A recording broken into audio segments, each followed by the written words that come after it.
రామాయణం ఒక్కసారి వింటే ఎప్పటికీ కూడా రాముని రూపం, రాముని నామం, రాముని కథ ఎప్పుడు కూడా మర్చిపోలేరనమాట.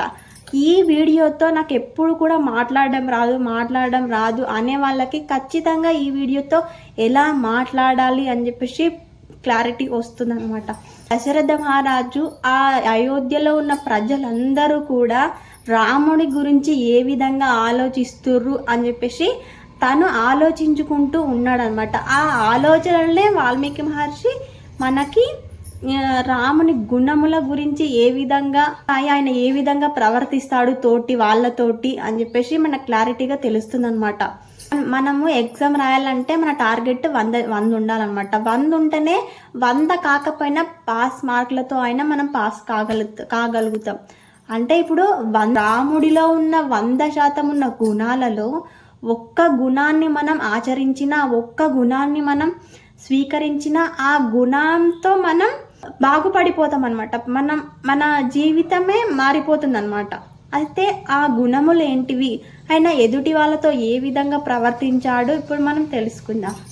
Hare Krishna, Hare Ram. Welcome to my channel.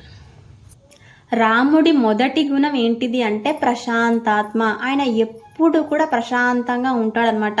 మనకి భగవద్గీతలో కృష్ణుడు చెప్తాడనమాట, నువ్వు చేసే కర్మ ఫలితం మీద నీకు ఎలాంటి అధికారం లేదు, నువ్వు కర్మ చెయ్యడం ఒక్కటే నీ బాధ్యత అని చెప్తాడనమాట. అంటే మనం కర్మ చేసే వరకే మన బాధ్యత, ఆ తరువాత ఆలోచించకూడదన్నమాట. ఆ విధంగా మనం ఎప్పుడైనా కూడా తర్వాత ఏం జరుగుతుందో అని చెప్పేసి ఆ ఆందోళన పడకుండా ఆయన ఎప్పుడు కూడా ప్రశాంతమైన మనసుతోని ఉంటాడనమాట. తర్వాతి గుణం ఏంటిదంటే మృదు పూర్వంతు భాషతే. అంటే మృదువుగా మాట్లాడతాడు, ముందుగా మాట్లాడతాడు అనమాట. అంటే ముందు తానే వెళ్ళి మాట్లాడతాడనమాట. అంటే ఇప్పుడు కొందరు అనుకుంటారనమాట, వాళ్ళు మాట్లాడండి నేను ఎందుకు మాట్లాడాలి అని చెప్పేసి, వాళ్ళకి అంత ఉంటే మాకెంత ఉండాలి అని చెప్పేసి, వాళ్ళు మాట్లాడితేనే మేము మాట్లాడతాము అని చెప్పేసి. కానీ రాముడు ఆ విధంగా కాదనమాట. మృదు పూర్వంతు భాషితే. అంటే మృదువుగా ముందుగా ఆయననే మాట్లాడతాడనమాట. ఈ విధంగా మాట్లాడడం వల్ల మన మానవ సంబంధాలు కూడా స్ట్రాంగ్గా ఉంటాయన్నమాట. అయితే ఈ రామాయణం ఎప్పుడు కూడా మనం వినడం వల్ల మనకి ఏం తెలుస్తుందంటే ఏ విధంగా మాట్లాడాలో తెలుస్తుంది అనమాట. పూర్వంతు భాషిత అంటే ముందుగా మాట్లాడాలి అని చెప్పేసి. అయితే అన్నదమ్ములకి గొడవ కావడంతో వేరైపోతే, అయితే వాళ్ళ తండ్రి ఆంజనేయునికి పరమ భక్తుడు అనమాట.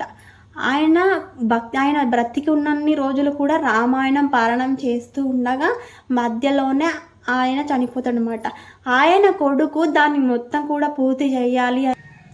రామాయణ పారాయణం 108 సార్లు చేసిన తర్వాత రామాయణ ఉత్సవం చెయ్యాలి అని అనుకుంటాడనమాట. అయితే బాబాయికి తండ్రికి గొడవ కావడంతో అసలు బాబాయికి చెప్పాలా వద్దా అని చెప్పేసి అనుకుంటాడనమాట.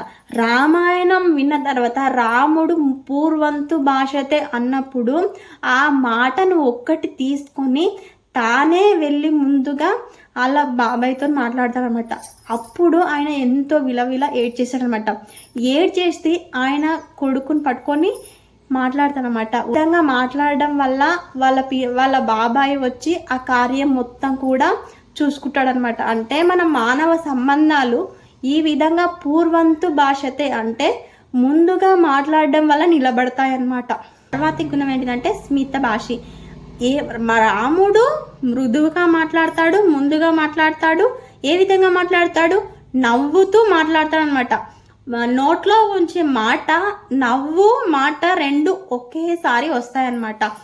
రాముడి ముఖంలో ఎప్పుడు కూడా చిన్న చిరునవ్వు ఉంటుంది అనమాట. ఎప్పుడు కూడా మందహాసంతోనే ఇప్పుడు మనకి డాక్టర్సే చెప్తున్నమాట, నవ్వడం వల్ల ఆరోగ్యం బాగుంటుంది, ఎటువంటి అనారోగ్యాలు కూడా రావు అని చెప్పేసి. అలాంటి నవ్వు ఎప్పుడు కూడా రాముడి ముఖం మీదనే ఉంటుందన్నమాట. ఎప్పుడు కూడా చిన్న మందహాసంతోనే రాముడు ఉంటాడనమాట.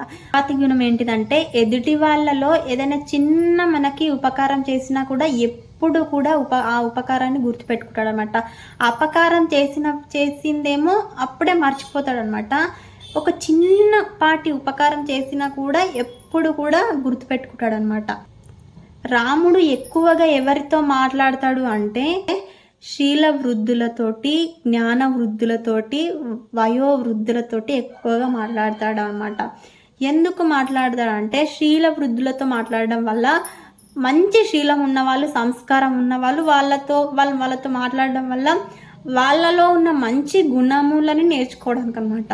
జ్ఞాన వృద్ధులతో మాట్లాడడం వల్ల వాళ్ళలో ఉన్న జ్ఞానాన్ని నేర్చుకోవడానికి, వయో వృద్ధులతో మాట్లాడడం వల్ల వాళ్ళ వయసుతో వచ్చిన అనుభవాన్ని నేర్చుకోవడానికి అనమాట. రాముడు అపారమైన కారుణ్యంతో ఉంటాడనమాట. అంటే నేను తప్పు చేశాను, నన్ను క్షమించు, మళ్ళీ తప్పు చెయ్యను అని చెప్పేసి ఒక్క మాట అనగానే మరుక్షణం క్షమిస్తాడనమాట. అంత రావణాసురుడు నేను తప్పు చేశాను, నన్ను క్షమించు అన్నా కూడా రాముడు క్షమించేవాడు అనమాట. అంతటి అపారమైన కారుణ్యం కలిగి ఉన్నవాడనమాట. రాముడు మాట్లాడే విధానము మధురంగా మాట్లాడతాడనమాట, హితంగా మాట్లాడతాడనమాట. అంటే వాళ్ళకి ఏది మంచిదో అది హితంగా మాట్లాడతాడనమాట, ప్రియంగా మాట్లాడతాడనమాట, ఎంతో ప్రేమతో మాట్లాడతాడనమాట, సత్యంగా మాట్లాడతాడనమాట. అంటే ఇంత మధురంగా మాత్రమే కాదు, ఏది సత్యమో అది మాట్లాడతాడనమాట. బుద్ధిమాన్, ఎంతో జ్ఞానం కలిగి ఉన్నవాడు రాముడు. వీర్యవాన్ అయినప్పటికీ కూడా తన వీర్యానికి, తన పరాక్రమానికి ఎప్పుడు కూడా ఆయన గర్వపడడు అనమాట. మనకి భగవంతుడు ఏదో ఒక మంచి గుణాన్ని ఇస్తాడనమాట. కొందరు అందంగా ఉండొచ్చు, కొందరు బాగా మాట్లాడవచ్చు, కొందరు తెలివిగా ఉండొచ్చు. అవన్నీ భగవత్ ప్రసాదము అని స్వీకరించిన దాన్ని, లేదు అది నాలో ఉన్న స్పెషల్ క్వాలిటీ అని చెప్పేసి కొంత అహంకారం చూపిస్తారన్నమాట.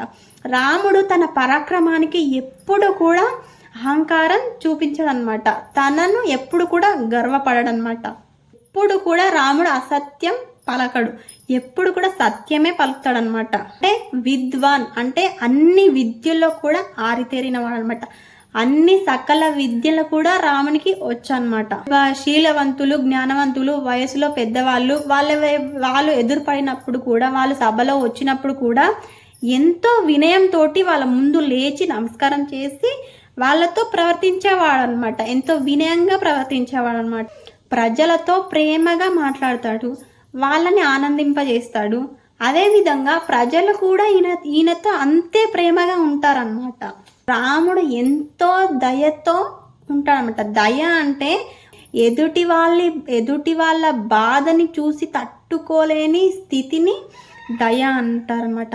ఆ విధంగా ఎదుటి వాళ్ళు బాధపడితే తను తట్టుకోలేడనమాట. జనుల పట్ల ఎంతో దయతో ఉంటాడనమాట. జిత క్రోధ అంటే ఆయనకి కోపం అనేది ఉండదన్నమాట. ఒక కోపమే ఉండదు. ఒకవేళ కోపం వస్తే దేవతలైనా ఎవరైనా కూడా భయపడిపోతారనమాట. శుచిహి, రాముడు శుచిగా శుభ్రంగా ఉంటాడనమాట. శుచిహి అంటే శుభ్రంగా ఉండడం, నీట్గా ఉండడమే కాకుండా ఇంకో అర్థం కూడా ఉందన్నమాట. శుచిహి అంటే అర్ధ శౌచమేవ శౌచం. అంటే మనం సంపాదించిన సంపదలు ఎప్పుడు కూడా నీతిగా నిజాయితీగా ఉండాలన్నమాట. అవి అంటే అలా ఆర్జించిన ధనంతో తాను సంతోషంగా ఉండేవాడు అని అర్థం అనమాట.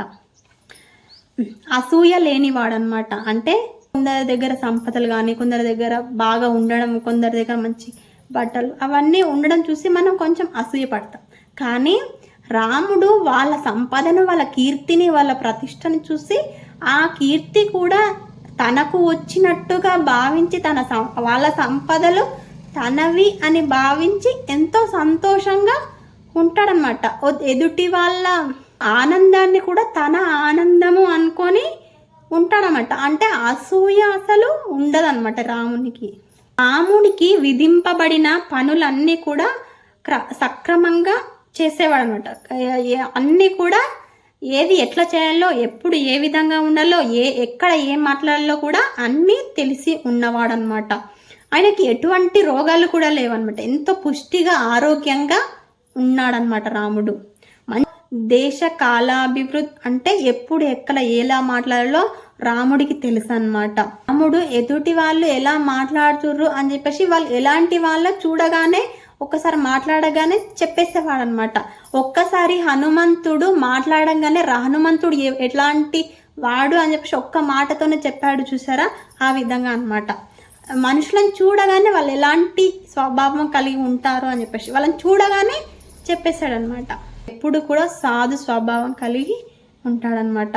ఇలాంటి మంచి గుణములతోటి అయోధ్య ప్రజలను మొత్తం కూడా ఆకట్టుకున్నాడు అనమాట. ఏ విధంగా అంటే అయోధ్య ప్రజలకి బహిప్రాణంగా ఉన్నాడనమాట. అంటే వాళ్ళ ప్రాణము బయట తిరుగుతుందా రాముని రూపంలో అన్న విధంగా రాముడు వాళ్ళకి అంత ప్రాణ స్వరూపముడుగా మారిపోయాడు అనమాట. ఈ మంచి గుణములతోటి సర్వ లోకాలను ఏలే ఈ సత్పురుషుని చూసి అయోధ్య కోరుకుంటుంది, అయోధ్య రాముని రాజు కావాలి అని కోరుకుంటుంది అని చెప్పేసి దశరథుడు ఆలోచిస్తున్నాడు అనమాట.